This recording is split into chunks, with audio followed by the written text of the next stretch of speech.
in my crumble opinion. Hello, my crumb-guzzling cake holes. Ooh. It's me, Phoebe Cakes. You are tuning into another cake hole. I'm here with none other than Mud the Two-Spirit. Hello. Hi. My first Sacramento drag performer on the show. And also, my very first drag king. I don't know why it took me so fucking long. How embarrassing. Yeah, it's 2023. I know. I really should just kill myself. Well, me too. Let's do it. Maybe on camera. Oh my gosh, a lot of art. Content warnings to begin this show. Okay, no, I do not promote self-harm. I take that back. I'm just gonna step in. Also, you called the show Cake Hole. That's not the name of this show that we're doing. Did I call it? I said my crumb guzzling cake holes. Welcome. Did I say welcome to Cake Hole? You did. You said welcome to Cake Hole. Did I say welcome to Cake Hole? Okay, I host a show called Cake Hole. I meant welcome to In My Crumble Opinion. Oh my gosh, where's my head? It's in a hole of cake. It is in a hole of cake. And you're in a hole of cake now. You're on In My Crumble Opinion.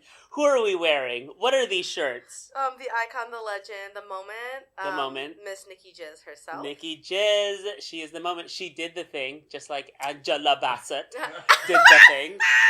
Angela Bassett. It is Black History Month, so we're repping Bay Area's #1 drag queen, period. Who also happens to be black. Nikki Jizz, we love you. Icon, legend, I'm a stan forever. We stan. Okay, so Mud. Yes. Your Instagram handle is Mud the Two-Spirit. For the children at home, what is Two-Spirit? So Two-Spirit is a queer umbrella term by Native people, for Native people only, and it's essentially, it's an identity, it's a gender identity, it's a spiritual identity, it's kind of an all-encompassing identity for queer Native people that identify with both none and all genders. There are many tribes that have like more than 2 or 3 or several genders. So I identify not as trans. I am Two-Spirit. So I'm both, and I'm none, and I'm all, and it's fabulous. And that's sickening. Yeah. Good to know. So all you white people call yourself Two-Spirit, don't do it. Go home, girl. No. You're not Two-Spirit. No. You will never be Two-Spirit. There's probably, you know what, though, there's probably, like, somewhere in, like, ancient Irish traditions where there's, like, maybe some kind of, like, Viking version of that. I'm sure. They have, the Vikings have dreads, the Vikings have Two-Spirit now, the Vikings have everything. So. Oh my gosh, we're, like, angering some Scandinavian right now. They're like, not... Well, the Irish and the natives have, like, really good rapport and really good history. Like, there's a whole, like, connection there, but... we won't get into that right now. Yeah.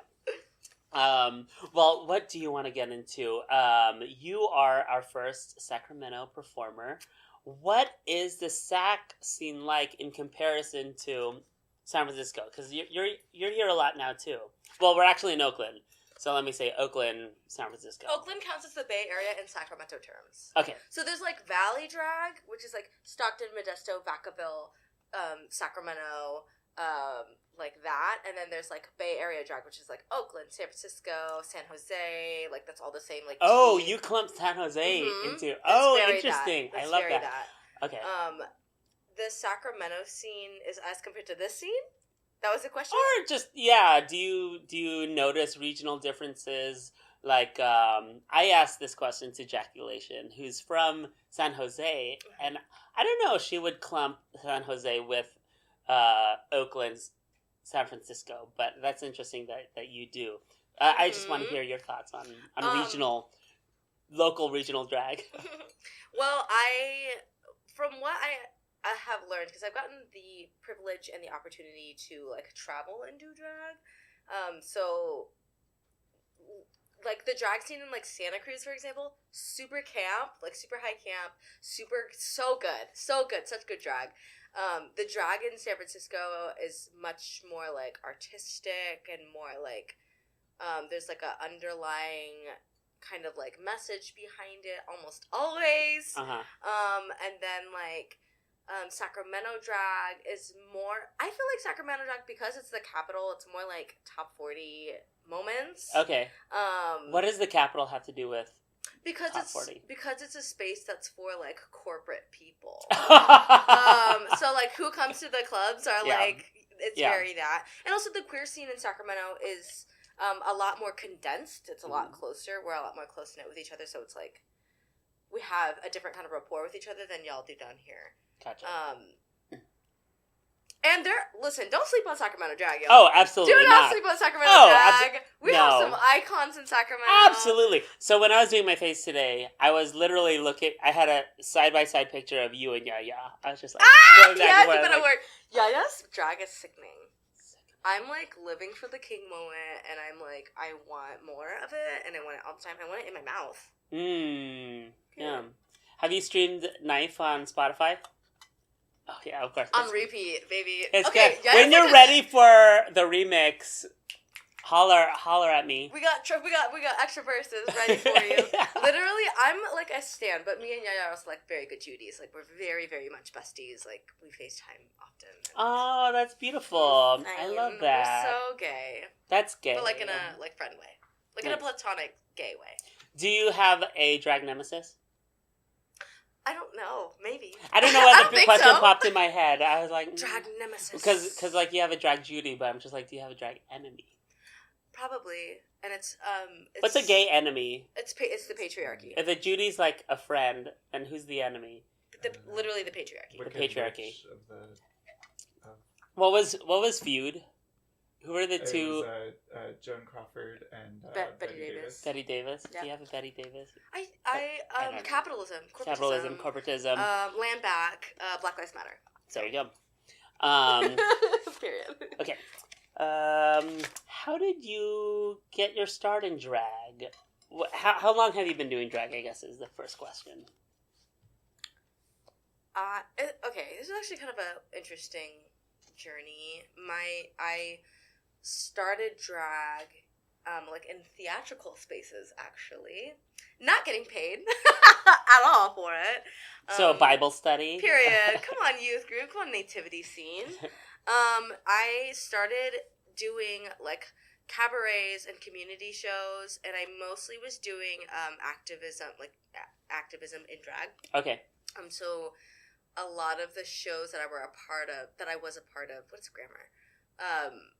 A lot of those shows had alternative motives. So like a lot of times I would be putting on a show to raise money for like the Sex Workers Outreach Project, or I'd be doing things for Communities Against Sexual Harm, or like all these different grassroots organizations, because like that's what I care about. Yeah. I'm a community over everything, always, for me, all the time. So I started out like emceeing shows and doing like little things here and there. I got to host a ball, like one of the first like very small balls in Sacramento. Oh my gosh! It was put on by the Gender Health Center in Sacramento. Did you walk a category? No, you're hosting. Category is I'm hosting. Yeah. Yeah. Category is hosting. Category I is win. please. I'm sweating. Give me my please Yeah. help me. But yeah. So then after the pandemic kind of switched things up for me. So I was not a social media person. And then I got... But you're so good at it. Listen, I got my page in 2021. Uh-huh. And that is what changed the game. Because I was like really craving community. And Yeah. like with everything being... And all tea, I really enjoyed my alone time. Yeah. Like I enjoyed a lot of the shutdown. There's a lot of the shutdown that I was like, I was thriving in. Because I love being a weird gremlin alone. Yeah. But towards the end of all of that, I was like, ugh, like I miss like culture and like I miss like humans and like being outside of my brain for a little bit. So I made my social media page, my Instagram page, and that's where I found so many of you icons. I also, like, I would stream, like, Princess. Yeah. And obsess over all of them. And just, like, it was just, like, really cool, like, making an Instagram being like, okay, now I could, like, follow these people and, like, be more, like, active and, like, creep on them more frequently. Yeah, you can stalk. Yeah, exactly. Mhm. And then my Instagram kind of blossomed into what it is now, and it's been almost 2 years. In April will be when I started my account. Wow. I'm so gagged. I did not know you started your Instagram in 2021. Yeah, I was very. That's Listen, bananas. I was an off the grid kind of bitch. I was like, I don't want to be. I don't want to. It's funny because it's like, oh, you're so like social and like friendly and like. And I'm just like, I can be that, and I feel like I love my community, so it's like I can get into those modes, but it's definitely it is energy, you know what I mean? But that's really what changed the game for me with like performing drag in like clubs and like traveling and doing drag and I didn't get paid for it before, and I was like, oh, bitch, you can get paid. You can get paid for it. Girl, you can get paid to do. Y'all know you can get paid to do drag. I mean, I don't know anything about that, but as soon as if someone's Drag out there yourself. paying, let me know. Yeah. So then I got picked up. I did my first gig. It was like on a Sunday night in Sacramento, and they fucking lived. They were like, "You're Of course, listen, the material." Yeah. No, I'm very proud of my journey thus far, and I'm just really proud to continue that because it's not gonna stop until I die. That's great. I'm going to drill you more on your journey, but we're gonna take a short little break. We're gonna set something up. Mud's gonna hook me up with something, and y'all gonna be gagged by it. Okay? So gaggy. All right. So short break, and enjoy this my Foley artistry in these inserts that I made.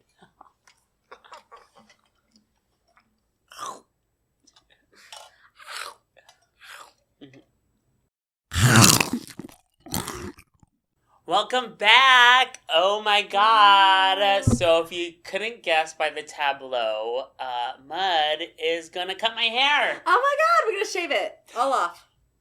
Just kidding. You know, honestly, you can do whatever you want. I want those subscribe buttons. So, shave my head. No, tell me. I had no idea you cut hair, and then Angel told me, like, we should do this. I do. So I've been licensed for like over 10 years. Wow. Hair was actually like a second like option for me. I originally, like when I had first gotten out of high school and I went to college, I was like, I'm gonna be a teacher. Mm-hmm. And I come from a family of people that like didn't go to college, so I'm gonna comb your hair while I talk. Okay. I came from a family of people that didn't go to college, so I really didn't know what I was doing, and nobody really could help me. Yeah. So I like stopped going to school for a little bit because I saw that like all of my friends were graduating and I wasn't graduating, and I couldn't figure out why. And it was because I did not realize that you literally have to go to like a counselor, and they like tell you like specific classes to take, and there's just like it's a whole thing moment. Yeah, so I was like, okay, fuck this, I'm just gonna go do hair because I know I could do that, and I'll get that under my belt, and then like I'll go back to school. So did you start with cutting, or what did you like about hair? It was something that was familiar to me. I'm not very close with my dad at all, but my biological dad, but he was a barber. So when I would go to visit him, it was always at the barber shop. So it was something I was like acquainted with. That's very cool. Yeah. So now I can do it with my eyes shut. Do you cut your wigs? Yeah. Not all of them. Some of them. Sometimes I'll have ones that just like need a little here and there. But yeah, it's fun. It's cute. It's a cute time. Cute. Yeah. So what are you gonna do to me? I was gonna say, what do you typically get? I typically get like a fade. Okay. I get it pretty tight on the sides because if they're not too tight, then my hair tends to stick out a little bit. Okay. I like a little length on top because it gives me kind of options for styling. Okay. But honestly, I wear a hat 90% of the time. Okay. And you wear wigs. Yeah. And I wear wigs. So like almost nobody even knows I have actual hair. Work. So I'm honestly so open. Okay. Like, whatever you think would look good on me, I do feel like I have a round face, so anything to make my face slimmer is usually what I gravitate toward. Work. Do you, we have, like, a cute little, like, point moment going on back here. Like I have no idea what it looks like in the back. Work. Have you been cutting your own hair? No. No, I go to a barber every once in a while. Oh, your barber's gonna hate me. Your barber's gonna be like, you cheated. No, actually, your barber's gonna hate you. They're gonna be like, you cheated on me. You hate me. So what is that culture like? Because like sometimes Yeah, I'll go to the barber culture. No, because sometimes I'll go to the barber shop and somebody else that didn't cut my hair is cutting my hair because they just happened to be open. Yeah. So I'm just like, Are did you like the a other Supercuts girl? No, not a Supercuts. There's this place called Charles Blade I go to. Okay. It's like a cute little community. Okay. But I'm just like, should I aim to go to the same person every single time?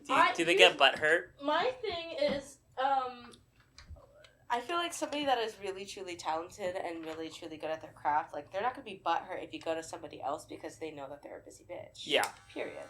Yeah. But also, do you know what number you use? I either do one or sometimes skin, just because it like lasts longer. Yes. Like the haircut. Totally. Okay, that's good. Yeah. So like, with I don't know, with barbers, some of them get like weird and insecure about that kind of stuff. Mm-hmm. I'm not one of those people. I get excited when I know that people have another person because then it's like, okay, cool. The pressure's off. Yeah. But I'm really good at cutting hair. Like, I'm really, really good at cutting hair. It's something that I know I'm good at. That's so dope! There's very, like, few things that I'm like, I'm so good at this, but this is one of them. Yeah. Well, I definitely feel very held and safe with you right now. Thank you, hair, for everything you do. Oh, yeah. Oh, that's beautiful. You think the hair before you cut it? I like to think the hair when I'm cutting it, yeah, because it's like, you know, this hair has been, like, who knows, like, a month long, and, like, think about what's happened in a month, and it's like, you know, it's like, who's been with you, you know? Who's the last person you cut? The last haircut that I did was before Disneyland. I took Lisa to Disneyland, and I did. I think it was Michael Phillips at Oasis. Oh. He's like one of the guys that wrote. He was the person that wrote Scream, that show that was happening at Oasis during Halloween time. Oh my god, the best theater I've seen in over like decades. Decades. Like, and I have many friends that are actors, and I'm just like, ugh. Yeah. But Scream, wow, what a pleasure. So good. So good. So good. Yeah. Yeah. So you brought up Lisa. What does it feel like to be a part of a drag super couple? Oh my gosh. Do you look at yourself as a super couple? I think that when I think of us, it's definitely like, it's one of the purest like things I've been a part of like ever. It's a very genuine connection.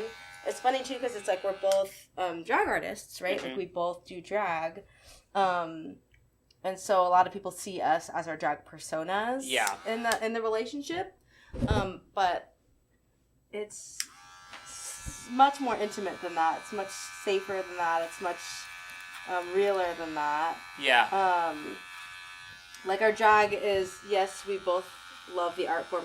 We both have our own styles and stuff, but it's definitely like the connection is very much not an act. Yeah. And I think it could be perceived that way by people like that don't like really know me, that like, yeah, oh, like look at this, you know, quote unquote drag couple, but I'm like, no, we're actually like a real couple, like in real life. Yeah. You know? No, I mean, like, I definitely get that. I actually sense a whole lot of authenticity and realness with your connection with Lisa.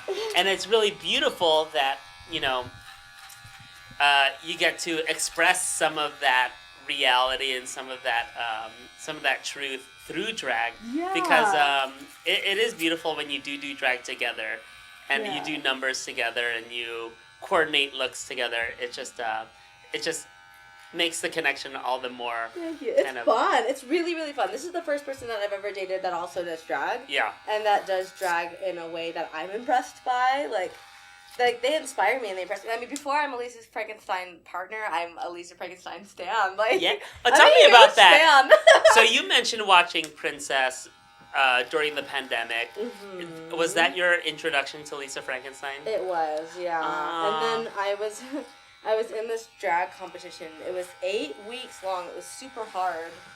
And Lisa and Cochina were coming to judge the competition, and I was freaking out. I was like, oh my god, like, I love Lisa, I love Cochina, like, I can't believe I'm gonna meet these icons. Like, I was like, geeked. I was fanboying so severely, and I remember, like, when I first met them, I was like, oh my god, they're so tiny. And it's true! They're so small. They look so big on the stage. Yeah. They're tiny little humans.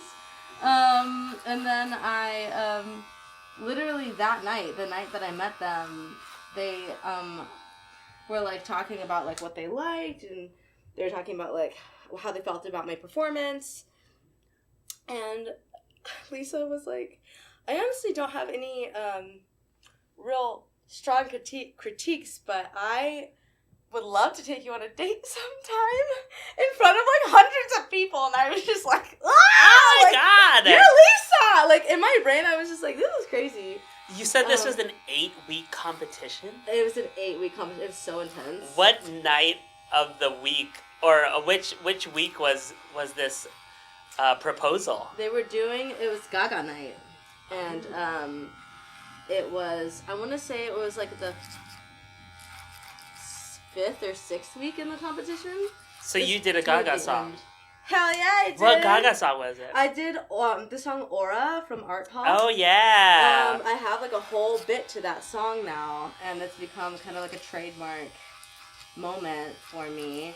And I bring out this like, I pop out this fan, and I have like a little like ray gun that I shoot, and I have like a sombrero, and it's like a very like a I moment. need to see you do it. It's a moment, yeah. I got to do it for Lisa did that number for Uncanny when they were me.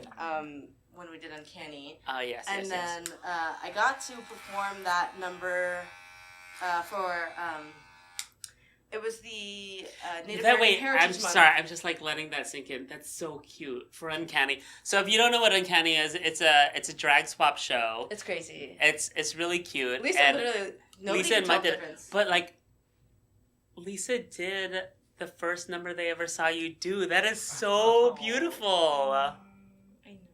It's sick. It's sick. It's disgusting. It's so gross. Okay, I cut you off. You were saying. No, you're Yeah. fine. You're fine. I also got to do it for when the Reparations did this show. It was like an indigenous black BIPOC show. Yeah. So I got to do it for that show with Edie Oddly, and that was just very cool. That was cool. Tell me more about that show, because I heard things were going on backstage. I don't know. What, Reparations? Mm-hmm. Where? When? For the indigenous show. Maybe I'm mishearing. Oh, there was someone that was there that was like very intoxicated. Okay. And they were very, very mean to me. Okay, so I was like, were they mean to Mud? Do I need to beat somebody up? It was That's so weird. Crazy. I was like, oh, that's so weird. I don't know you at all. And also, like, yeah. It was just like an odd situation. Yeah. But I think that person was just like really intoxicated. Yeah, that's too bad. Yeah, and I like have not seen them since, and I don't even think they really remember any of it. And I don't think that they were intentionally being mean to me, but they were specifically like mean to me. Yeah. They thought they were being like cute or fun. I don't even think so. I think that they were just like, I don't know, they felt like I was like unworthy of being there. That's how it felt. Yeah. But it was so odd. It was the oddest thing because I was like, I feel like maybe you should try to get to know me before you're just like immediately. That's crazy to me. We don't need to keep talking about it, but Okay. But whatever you want to share with me off camera, I want to hear the tea. Oh, okay. Okay. Sorry. How's it looking back there? What's happening with my hair? We are cutting it all off, and And there's a big bald spot. there's a huge bald spot. I actually do have a bald spot. It scares barbers sometimes when they discover it. Is it like an alopecia spot, like one spot? I don't know. I think it's a scar. Yep. Do you see it? Okay, yeah. Mm-hmm. A detachable shower head fell on my head once. So Oh my god! Did it like split your head open? I was bleeding a lot. What? So I think that's what it's from, but I'm not sure. Like, I could have gotten it from anything, but that's the head trauma. that's the head trauma that I remember. Do you always... How's your head? Traumatic. It's traumatized. It's traumatic. Do you part on the side always? That's where my part naturally just kind of like falls over, Okay. so that I usually just do that. But yeah. Work. Work. So you did a drag competition, and I know I'm jumping around a lot. I'm like the worst like interviewer, I actually especially. love Okay, good. I'm actually like totally here for it. Yeah. Do you like competing in drag? I hate it. Yeah. If I'm being 1,000% transparent, Yeah. I did that show Mm-hmm. because I really wanted to incorporate myself into the community. Yeah. And I really wanted to give them some more exposure. Yeah. Because it was like a smaller competition. And I had a really big following at the time. Yeah. So I was like, okay, well, this would be perfect. Like, I get to help showcase like more local talent. Oh, I'm all about that. Yeah. Yeah, I'm the community guy. So I don't know. I did it for community, and I did it. I didn't really do it for exposure because because you already had the following. Which sounds terribly cocky. But you should be cocky. It's okay. No, I had a lot of exposure, and I wanted to be able to share that with the rest of my community. I didn't mean that in a bad way. I mean, like, I think you're actually incredibly humble. But if you were to be cocky, you'd be all in your right to be. I think that's just, I don't know. I think it's like if you have talent, showcase it, and you don't need to like be you don't have to be like big and bold and crazy about it. You don't have to be like, I'm daddy and like look at me. Like, you don't have to be like that. Like, it could just be like your uncle. It's giving. That's exactly it. That's exactly it. Did you win? I did. I did win. You did win. Oh my gosh. I won. Was it a runner-up situation, or there was just like one winner? So there's only one winner. Okay. And what was a real gag was like, I thought that they were going to do like a top 4 instead of a top 3 because the top 4 were so incredible. It was me, Serpentina, Unique, Moore, and Diana Hole. Okay, I only know Unique. Unique is so good. So crazy she's good. So good at drag.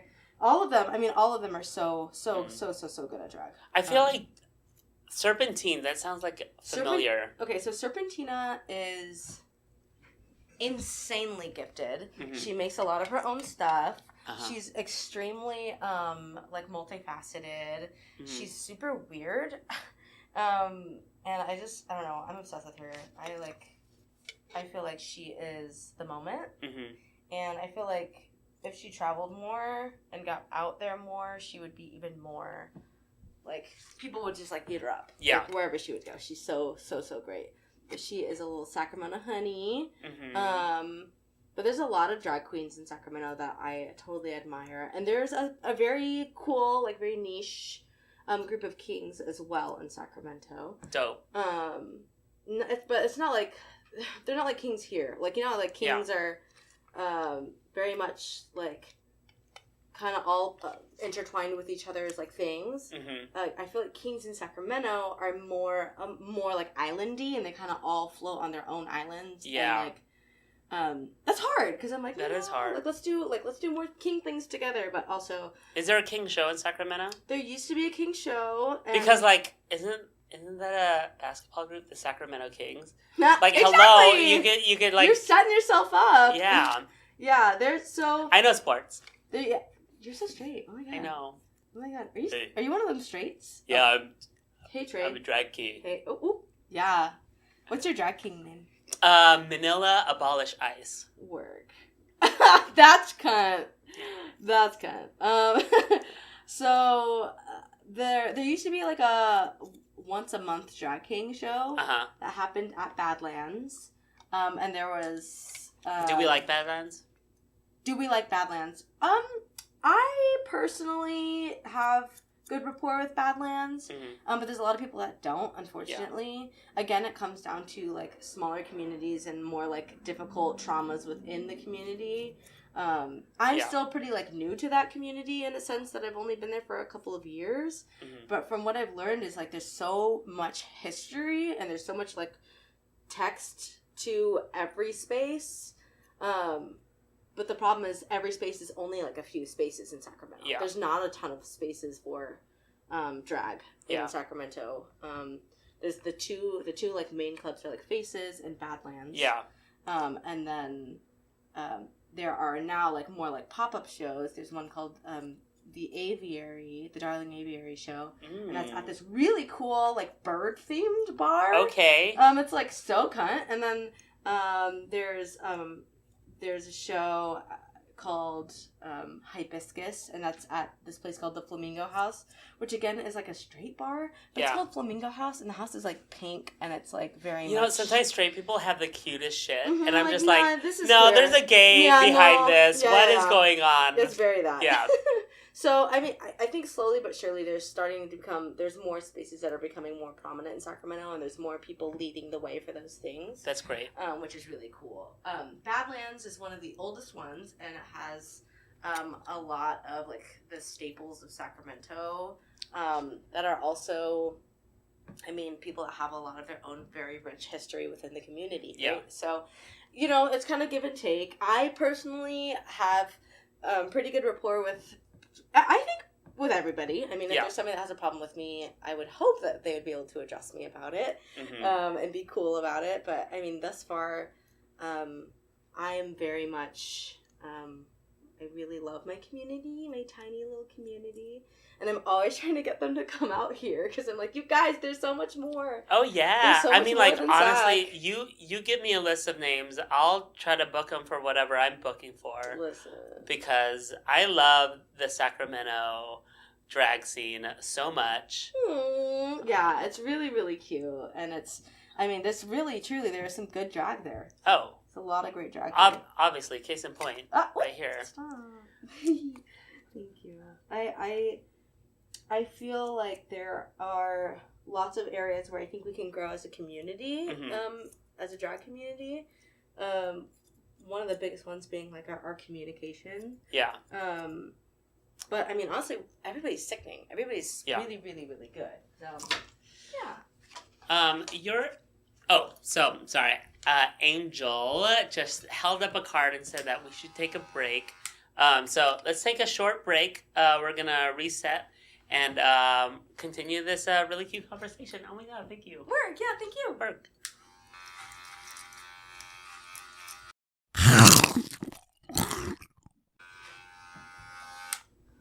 Welcome back. We're continuing my haircut, obviously. I have no idea what it looks like, but I'm sure it looks sickening. I just knocked the mic over. It's fine. Oh, that's fine. That's fine. Great. Push it over. Knock it over. It's all for show. Okay, perfect. So, we're talking about the Sacramento drag community and King and King community. Do you feel like kings get treated differently? Well, I feel like that's a stupid question. Kings get treated differently from queens or femme presenting performers. What's your experience being a king in kind of different spaces? And do you feel that? Do you feel like you're treated differently? So I feel like my specific experience has been very different than the norm. Okay. I feel like I don't know if it's how I paint. I don't know if it's my attitude. I'm not sure exactly what the thing is, but I have been able to connect with queens in ways that are mutually respectable. And so when you say it's not the norm, what's the sense that you have that is the norm? So from what I've understood and from what I've seen, especially with like smaller drag areas or less populated areas, there's a lot of having to kind of prove yourself when you're a king. And there's a lot of like having to kind of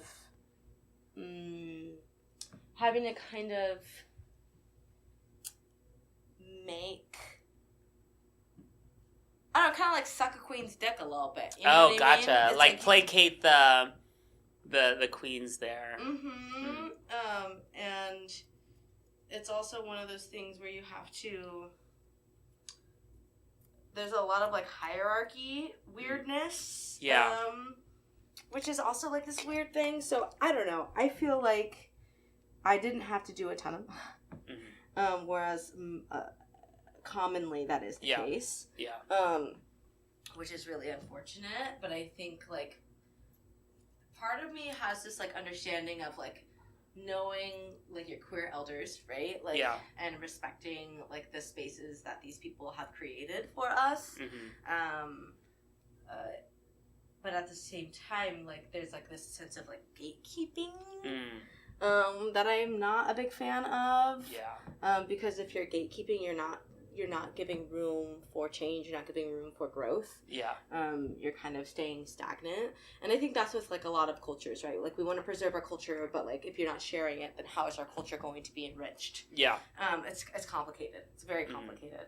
And I think that's very much the tea in the drag community. Often. With kings specifically. If there are kings in a space, they usually get tipped less. If there are kings in a space, they don't always get the same kind of attention that the queens get from other cisgendered men, which is ironic, right? But I don't know. I definitely have not had that too bad. I feel like I'm well received most of the time. Which is really, really fortunate for me. I feel like I offer something a little bit different than like I'm a different kind of king. As in I paint very feminine. My mannerisms are also very feminine. Like I'm a king. I'm not trying to be a man. I'm trying to be a drag king. You know what I mean? Like I'm not trying to embody like masculinity and like manness. I'm trying to embody art and drag. That's beautiful. Thank you. So I think that's the thing is that like I don't get perceived in ways that are typical of many kings because I have a different approach. I also have a different kind of exposure to what masculinity looks like compared to some people. Like my ideal like masculine identity or masculine presenting icons that I look up to are like Prince and like Bowie and like beautiful men. You know what I mean? Beautiful, effeminate, sexy, gorgeous men. Dandy, androgynous. It's very that. Like that's. But not two-spirit because. But that's like very that. Like, it's very much like that's where I get a lot of my inspiration from. Is... Do you have any drag performers you draw inspiration from? So after me and Lisa did Uncanny, I was like, oh, I really like how Lisa painted my eyes. And so I started, Lisa has like the most iconic eye to me. Yes. Like I think her eye is like, it's like, oh, that's like a stamp. Like it was a stamp of Lisa's like drag. So I really, that is definitely a big inspiration to me. There is a queen from New York, and her name's Young Onyx. Oh yeah, I know Young Onyx's Onyx. Beat is so crisp. It's so crisp. It's so interesting and so them. It's so like good. I don't see that face anywhere else. No, it's like such a stamp. Like I love a stamp. Like I love a like this is like you know what this person is even if they are doing something totally different, even if doing clown, like whatever it is, like if they have that stamp, like that signature look, like I like that. So like for me, like with my drag, I always try to incorporate really, really specific things, and like I don't know, like I usually use like fun gems, or I'll do like an M on my cheek almost always. Like I'll do Like, I try to make a staple statement of me. Yeah. And that's what I, like, kind of get I mean, like, honestly, your face is iconic. And, is it? And yeah, I mean, like, when you and Lisa switched, I don't think it's because you had similar faces. I mean, like, maybe a little bit of that. But I think, like, you have your stamp, and Lisa has their stamp. So yeah, it's very that. Yeah. I like that a lot. And I feel like, I don't know, like, if you have a brand, or if you have, like, an aesthetic that is so uniquely yours, like, well, don't stop doing it, or find ways to enhance that. Yeah. So, yeah. I originally started out as, like, a face tattoo king, where I wanted to do, like, face tattoos, and, like, do different face tattoos depending on, like, what numbers I would perform. Okay. Very Gen Z. Period. Head down for me. Oh, yes. Are you square or round? Or pointed? Oh, I play around with all of it. I think I keep it pretty natural, but you mentioned the point, so let's do the point. Let's do she's art. She's artistic. She's different. We'll say. Yeah. I originally, when I first started painting, I did, like, a lot of, like, writing on my face. I learned how to, like, write backwards in the mirror. Because writing on your face is so much more hard. difficult. And then, like, also finding cool fonts. Yeah. Like, writing things in cool lettering. One thing that people don't realize when you're writing on your face is that your face is not flat like a sheet of paper. Yeah. It's crazy. You have to write over these, contours. It's hard. It's really difficult. Yeah. And then also, like, finding a way to make it so it doesn't, like, run or smear or mush. Yeah. Yeah, so. How did you learn to do makeup? Because your makeup is very specific and intricate to you, but it's also, like, very graphic, and you do it fast. Like, I've been with you. I've been in a house with you when you're painting, and you're like, you do it fast. Where did you learn your craft of makeup artistry? So, okay, like I said before, I did, like, theater, right? Mm-hmm. So in theater, like, you learn the basics of, like, how to, quote unquote, masculinize your face. Yeah. Whatever that means. Uh-huh. Masculine, I don't know what that means. But you find ways to contour your face to, make certain things jut out or certain things sink in. Mm-hmm. And so I had, like, the basic, like, knowledge of, like, theatrical makeup. Mm-hmm. And then from there, I kind of played a little bit. I kind of played with all these different aesthetics, and I learned, like, what works for me, like, and what doesn't work for me, and what works for my skin tone, and what works for my skin. Yeah. And, like, I also played with, like, different brushes. Like, I just literally played. Like, that's how I learned, was, like, I played. Mm-hmm. Sometimes I would watch tutorials, but most of the time I just, like, would sit with my face and just, like, play with my inner child a little bit. That's my favorite part about drag. Personally. Are we done? Yeah, you want to go look at it? Oh my god. Okay, I want to see. It's, like, really gorgeous. Oh my god!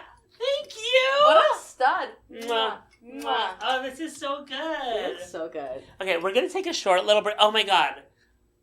I just realized we didn't even talk about Drag Race at all. Okay, we'll do that. We're gonna take a short break. And then we're gonna talk about Drag Race. Talk about Drag Race, and then see where it goes.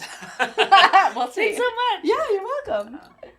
Okay, I lied. I said we're going to be back and we're going to talk about Drag Race, but I'm a big, stupid, poo-poo caca face, and I definitely double, triple, quadruple booked myself tonight. I actually need to go to Soma for a dance rehearsal with Philip Pinks. Follow us on Instagram. Mm-hmm. We're doing a big step-down performance this coming Saturday with Era Maya, so I have to go show up to that rehearsal. So I'm not going to say shit about Drag Race, except maybe that Sasha Colby is goddess forever. Literally. And Mistress is the queen of the universe. I mean, I don't know. I love them. So I'm going to say goodbye to Mud. I love you. Mwah. Mwah. And I'm going to say goodbye to all of you, and I'm going to leave you in the hands of Angel. Angel and Mud are going to wrap up this episode, and thank you so much for tuning in. Like, subscribe. That Patreon thing's still happening. I mean, I don't really know what I'm doing. Okay. I'll see you later. Okay, bye. Mwah. Welcome back to In My Crumble Opinion, face Ew. reveal. It's me, Angel Food Cakes. I'm usually behind the camera making everything happen, but now I'm here because Phoebe didn't tell y'all that she has a gig to go to, so now she's going to go to that gig covered in hair all over her face. Honestly, cut. Yeah. So Can I'm I say here that? with Wait, can I say that? Yeah, you can say cut. Yeah, Okay. we're pro cut. It Yeah. could work. So I'm also going to get my hair cut by Mud. I'm gonna cut this hair. Also, so what's the tea on your hair? Like, what's the 411? What's the clutch jam? Okay, yeah, oh boy, it's a lot. Okay. I basically didn't cut it for most of quarantine. I shaved it all off and then let it devolve into chaos and My horror. mental health. Yeah. Same. And then I finally got a haircut a month or two ago, and now it's out of control again, because that's kind of my hair vibe. Yeah. So I actually don't know what I want you to do to it. I kind of I thought I was kind of ready to just go basic gay Jacob from Abbott Elementary Work.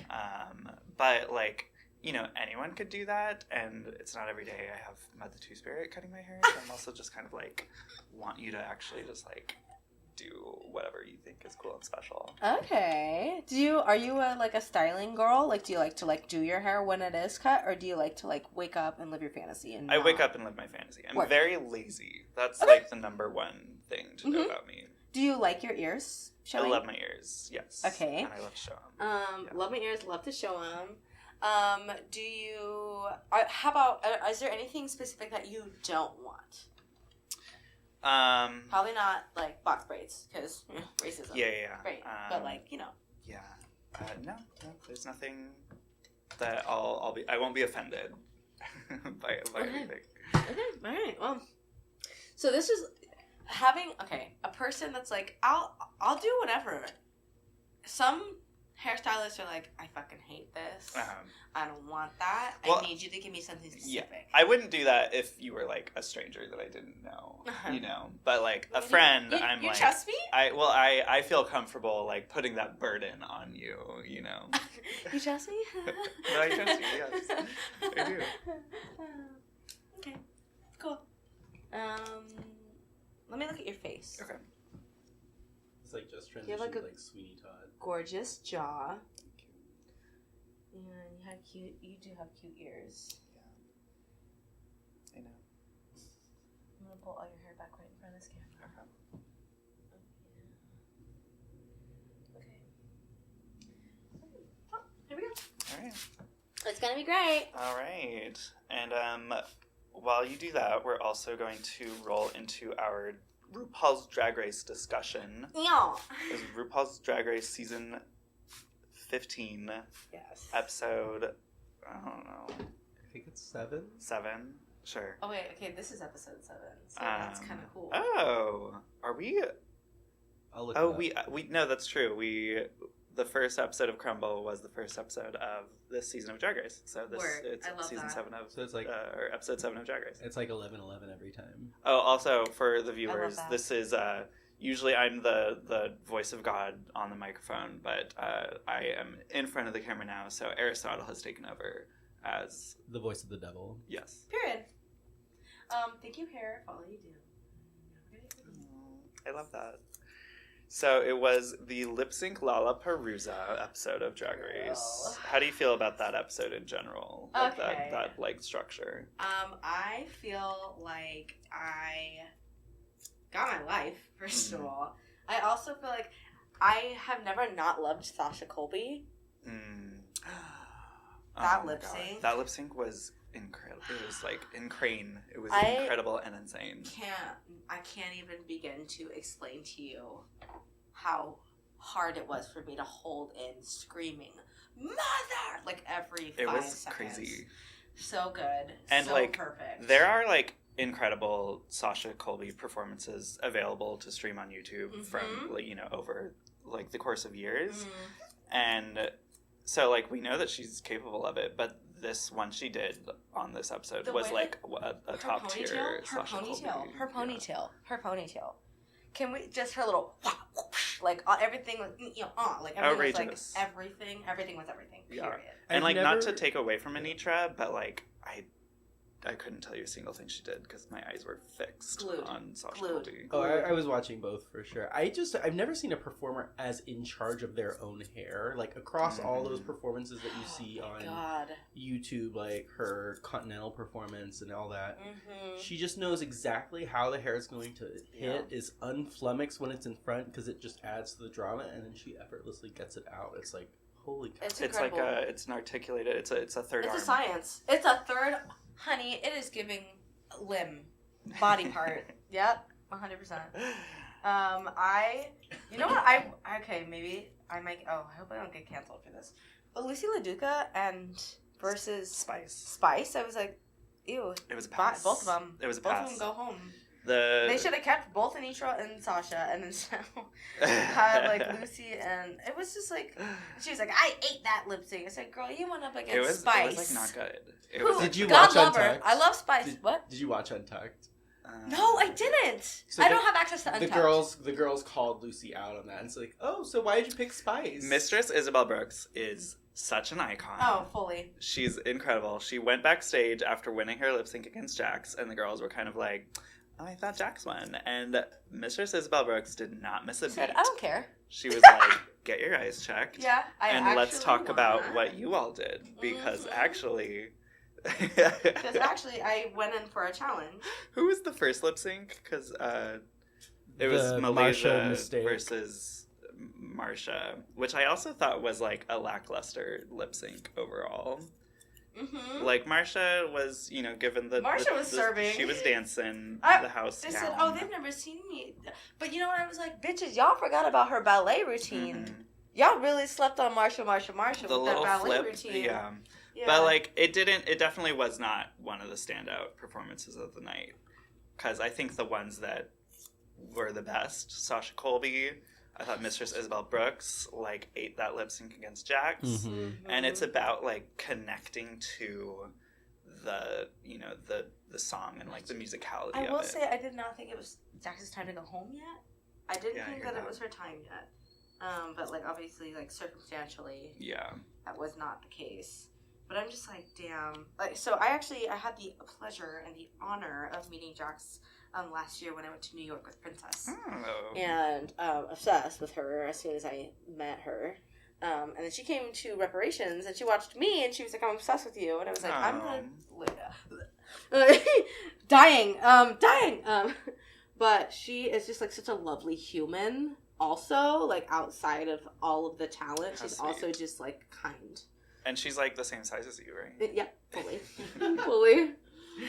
fully that, so. Yeah. I get it from a production. Oh, that's fine. It's like, it's kind of funny on the yeah, it's like. ASMR. It was her third time in the bottom in a row. So that's, a pretty impossible, Also, the odds are very stacked against her. Yeah. Yep. It was like the second that she was going to be in the bottom, whenever that was going to be, she was going to go home. Mm-hmm. Period. Yeah. How did you feel about Anitra choosing Sugar to be safe? You mean Spice? Or Spice. You said whatever. No. One of them. I think that it was a production move. Yes. Period. I feel that too. It was a production move. I think I'm the only one in the audience with a different opinion. What's your opinion? Well, I think it was truly just smart on Anitra's part. Like, I think it was a very intelligent decision to just have this moment, know full well that, like, she'd probably win against Jax because the rule of threes.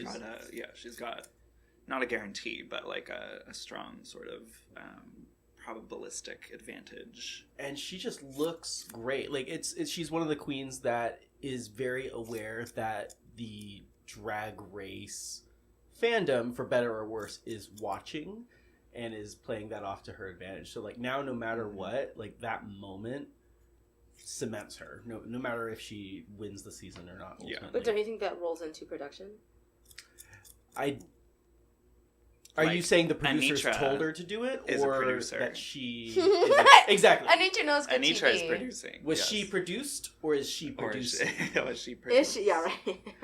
I think she was producing. I think that for sure. Yeah, I hear that, and I love that. I love like whenever there's some kind of a strategic thing where like somebody wins a mini challenge and then gets to choose the roles, and people feel like they don't do it like cutthroat enough or something.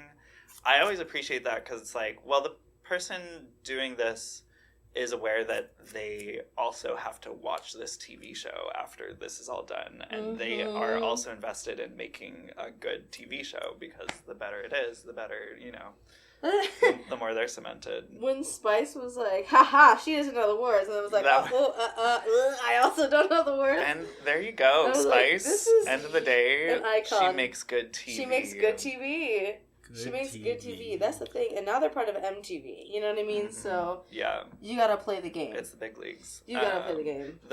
One of my favorite moments of the episode was when Anitra saves Spice, and Spice goes backstage, and all the rest of the cast are like elated that Spice was chosen to be saved. Yeah. I thought that was so cute. That was really cute. Yeah, they clearly. I mean, listen, when this season first started.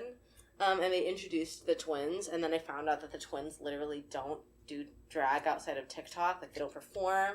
I found out they're not touring either. I was just like, this fucking sucks. Like, there are people that deserve to have that platform. Like, there are people that deserve, like, I was really mad about it. I was really mad about the twins. I was really mad about it. I was like, they already have the following. They already have the monetary, like, things that they need. Like, they already, like, everything's already fine for the twins. Like, why do they get to go on the show and not, like, somebody that is so deserving of it? That's, like... But then maybe it's a good edit. I don't care. I am, like, totally charmed. And I totally, like, love them. I totally love the twins. And it's... Yeah. So... I think one of the main takeaways from the episode, or not takeaway, but... I've been sort of ambivalent about the reduced runtime this season. Like, I think that, you know, they announced that they're going to return to the 90-minute episodes as soon as Real Friends of WeHo is done. But, like, the good time to have these extended episodes would have been the beginning of the season when you have 50 more people. queens, And I think this episode was the biggest... or suffered the most out of all the episodes so far from the reduced runtime. I think they got right into it. They said, okay, well, we're having a lip sync battle right now, so go. And every lip sync is going to be 20 seconds long. Yeah. Yep.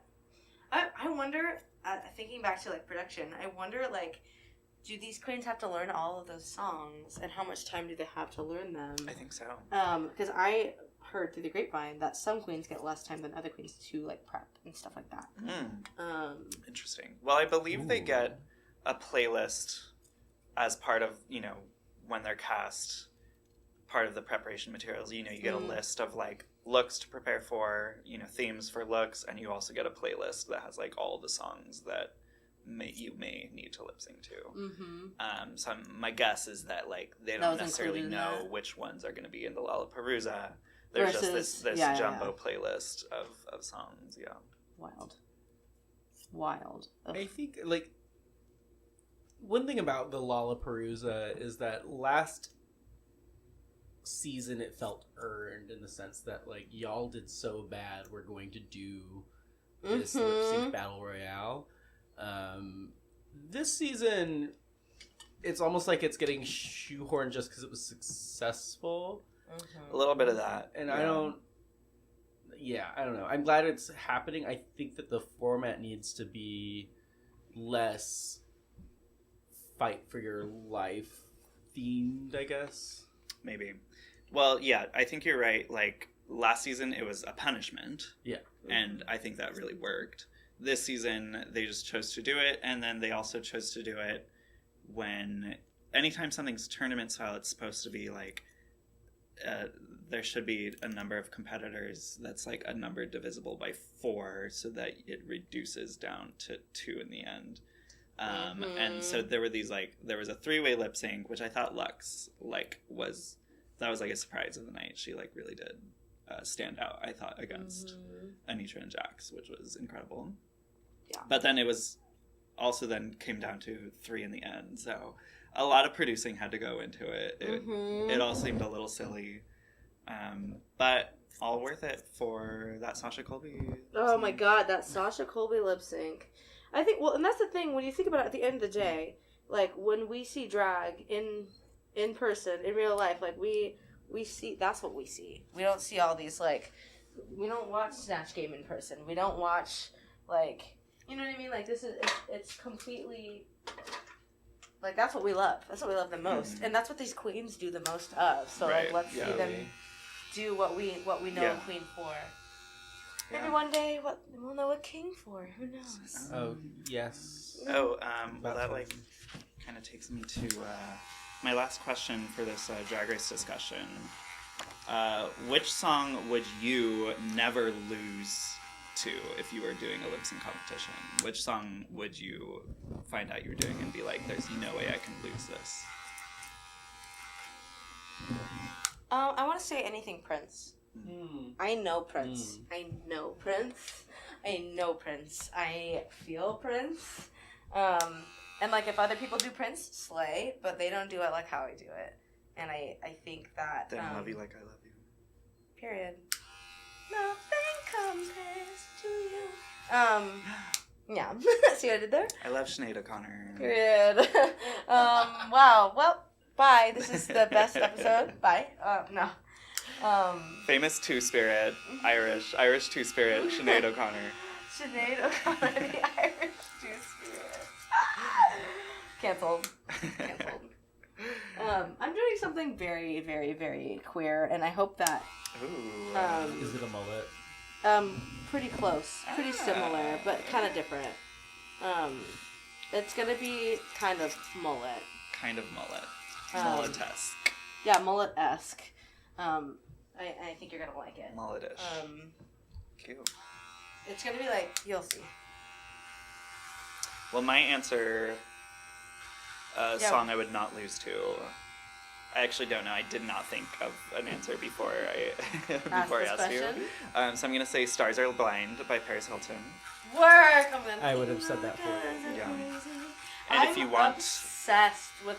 Okay. Also, I don't know if y'all know this, but people are obsessed with the House of Cakes, like severely and utterly and eternally obsessed with the House of Cakes. And I think that if there were just a show with just y'all being gay, it would be a huge success. And you're all worthy of it. So, period. We have had the conversation like to show when and think about the people that are in your house. You know what I mean? Right. Like Bowie. But the first dog. of all, The Bowie dog. the dog. Yeah. First of all the other dogs. Beefcakes. Beefcakes. Me. Yeah, dogs.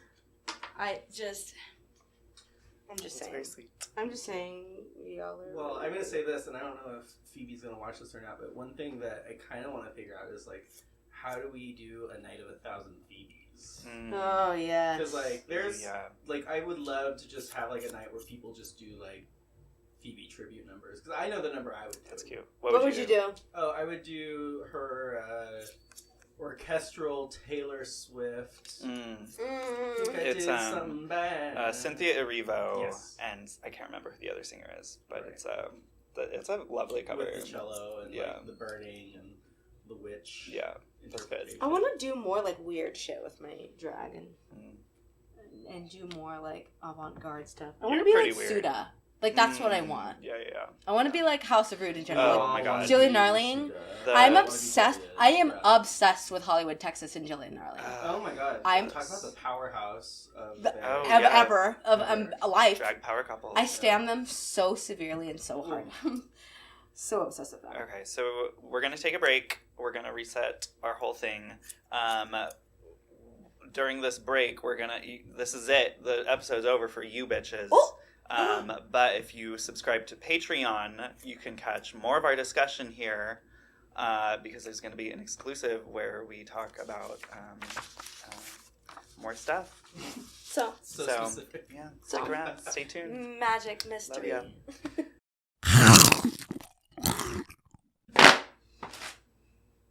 Oh, she's so large. You're so large and in charge. Latrice Royale, that's what we call it. Period. All right, well, let's see. Do we have any other... Thanks for watching In My Crumble Opinion with me, Phoebe Cakes. So nice to be with you, Miss Cakes. I'm Angel Food Cakes. Yes. Well, it's Miss Cakes if you're not. Miss Cakes. Miss Cakes if you're clean and dirty. Period. I don't know what that means. Me. It's me. So, Mud, where can we see you coming up? I have a lot of things coming up. I am going to be in a very big, long-running production. It's starting in May. We're starting rehearsals right now. But it's called We Build Houses Here, and it's through Detour. With Chironomi. Chironomi is producing and directing it, and I'm very, very excited to be a part of that. And then, as far as, like, gigs go for the rest of this month, I've got a burlesque show at Harlow's in Sacramento. Tonight I'm doing trivia with Phoebe Cakes. I've got, I'm doing a show at the San Francisco Museum of Modern Art. Ooh. I believe on the 2nd. Eyebrow. You are the modern art. Meow.